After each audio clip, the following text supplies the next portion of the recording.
सांगली कृषी उत्पन्न बाजार समिती सांगलीच्या वतीने नाफेडमार्फत तूर हमीभाव योजना खरीप 2024-25 खरेदी विक्री केंद्र विष्णू अण्णा खरेदी विक्री संघ मार्केट यार्ड येथे या केंद्राचा शुभारंभ राहुल काकडे संचालक Maharashtra state cooperative marketing federation व सांगली कृषी उत्पन्न बाजार समितीचे सभापती सुजय नाना अशोकराव शिंदे यांच्या हस्ते संपन्न झाला। आणलेल्या पोत्याचे व वजन काट्याचे पूजन करून तूर खरेदी केंद्राचे उद्घाटन करण्यात आले। आज पहिल्याच दिवशी श्री बसू अण्णा नंदाप्पा जमखंडी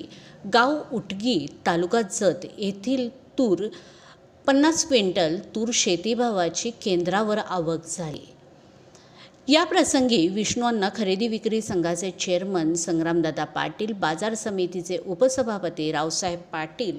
संचालक आनंदराव नलवडे, बापूसो बुरसे, शशिकांत नागे, कडाप्पा वारद, बाजार समितीचे सचिव महेश चव्हाण, संघाचे संचालक रमेश जंबू चौगुले, सचिन वाडकर, रमेश मस्कर, शमाकांत आवटी, जिल्हा मार्केटिंग अधिकारी मगरे,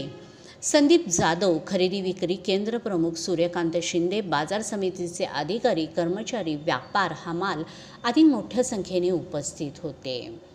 शेतकऱ्यांनी आपली तूर शेतमाल खरेदी विक्री केंद्रावर आणून या शासकीय योजनांचा लाभ घ्यावा असे आवाहन बाजार समितीचे सभापती सुजय शिंदे यांनी केलेले आहे।